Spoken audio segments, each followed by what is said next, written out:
میں نیکی کی دعوت کی دھوم میں مچاؤں، عطا ایسا کر حوصلہ یا الہی۔ شب براءت میں قبرستان جانا سنت ہے۔ اس سنت کو الحمدللہ لاکھوں مسلمان ادا کرتے ہیں۔ تو اس مناسبت سے شعبان المعظم کے 11 حروف کی نسبت سے قبرستان کی حاضری کے 11 مدنی پھول۔ نمبر 1، نبی کریم رؤوف الرحیم علیہ افضل الصلاۃ والتسلیم کا فرمان عظیم ہے، میں نے تم کو زیارت قبور سے منع کیا تھا، اب تم قبروں کی زیارت کرو کہ وہ دنیا سے بے رغبتی کا سبب ہے اور آخرت کی یاد دلاتی ہے۔ نمبر 2، ولی اللہ کے مزار شریف یا کسی بھی مسلمان کی قبر کی زیارت کو جانا چاہے تو مستحب یہ ہے کہ پہلے اپنے مکان پر غیر مکروہ وقت میں 2 رکعت نفل پڑھے، ہر رکعت میں سورۃ الفاتحہ کے بعد 1 بار آیت الکرسی اور 3 بار سورۃ الاخلاص پڑھے، اور اس نماز کا ثواب صاحب قبر کو پہنچا۔ مثلا اپنی ماں کی قبر پر جانا چاہتا ہے تو اپنی ماں کو ایصال ثواب کرے، اور بے شک سارے مسلمانوں کو بھی ساتھ میں ایصال ثواب کر دے۔ اللہ تعالیٰ اس فوت شدہ بندے جس کو ایصال ثواب کیا گیا کی قبر میں نور پیدا کرے گا اور اس ثواب پہنچانے والے شخص کو بہت زیادہ ثواب عطا فرمائے گا۔ نمبر 3، مزار شریف یا قبر کی زیارت کے لیے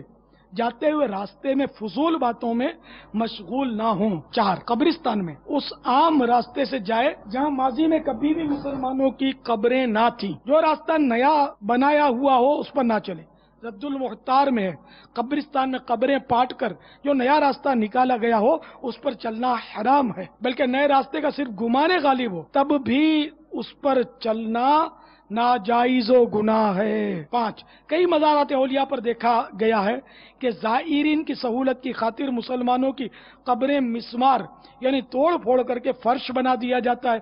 ایسے فرش پر لیٹنا، چلنا، کھڑا ہونا، بیٹھنا، تلاوت اور ذکر و اذکار کے لیے بھی بیٹھنا وغیرہ حرام ہے۔ دور ہی سے فاتحہ پڑھ لیجیے۔ مستحب کام کے لیے حرام کام کی اجازت نہیں ہوتی، پھر وہ مستحب رہتا بھی نہیں ہے۔ نمبر 6، زیارت قبر میت کے مواجہہ میں یعنی چہرے کے سامنے کھڑے ہو کر ہو اور اس یعنی قبر والے کی پائنتی یعنی قدموں کی طرف سے جائے کہ اس کی نگاہ کے سامنے ہو، سرانے سے نہ آئے کہ اسے سر اٹھا کر دیکھنا پڑے۔ 7، قبرستان میں اس طرح کھڑے ہوں کہ قبلے کی طرف پیٹھ اور قبر والوں کے چہروں کی طرف منہ ہو۔ اس کے بعد کہیے السلام علیکم یا اہل القبور یغفر اللہ لنا ولکم انتم لنا سلف ونحن بالاسر۔ 8، جو قبرستان میں داخل ہو کر یہ کہے اللہ رب الاجساد البالیہ والعظام النخرة التي خرجت من الدنيا وهي بك مؤمنة أدخل عليها روحا من عندك وسلاما مني، تو حضرت سیدنا آدم علیہ السلام سے لے کر اس وقت تک جتنے مومن فوت ہوئے سب اس یعنی دعا پڑھنے والے کے لیے دعائے مغفرت کریں گے۔ 9، شفیع مجرمان صلی اللہ تعالی علیہ وآلہ وسلم کا فرمان شفاعت نشان ہے۔ جو قبرستان میں داخل ہوا پھر اس نے سورۃ الفاتحہ، سورۃ الاخلاص اور سورۃ التکاثر پڑھی، پھر یہ دعا مانگی یا اللہ میں نے جو کچھ قرآن پڑھا اس کا ثواب اس قبرستان کے مومن مردوں اور مومن عورتوں کو پہنچا، تو وہ تمام مومن قیامت کے روز اس یعنی ایصال ثواب کرنے والے کے سفارشی ہوں گے۔ حدیث پاک میں جو 11 بار سورۃ الاخلاص یعنی قل هو اللہ احد مکمل سورہ پڑھ کر اس کا ثواب مردوں کو پہنچائے تو مردوں کی گنتی کے برابر اسے یعنی ایصال ثواب کرنے والے کو ثواب ملے۔ 10، قبر کے اوپر اگربتی نہ جلائی جائے، اس میں سوء ادب یعنی بے ادبی اور بدفعلی ہے اور اس سے میت کو تکلیف ہوتی ہے۔